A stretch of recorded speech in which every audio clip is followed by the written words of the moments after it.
যেমন দিন শেষে যেমন কাশ্মীরে ফিরে যায়, মানুষও আস্তে আস্তে তার বাসার দিকে ফিরে যাচ্ছে।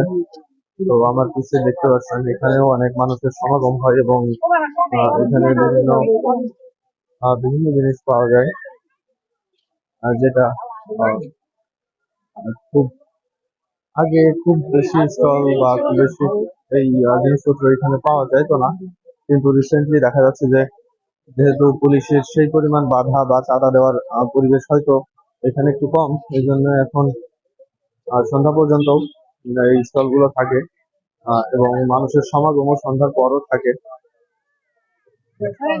যেটা আমি যদি আপনাকে এই পাশটা দেখাই, তো আসলে দেখতে পাচ্ছেন এখনো মানুষ, অনেক মানুষ এখনো আহ দোকানগুলো এখনো উঠেনি। তো সন্ধ্যার পরের এই পরিবেশটা দেখতে অনেক সুন্দর লাগে।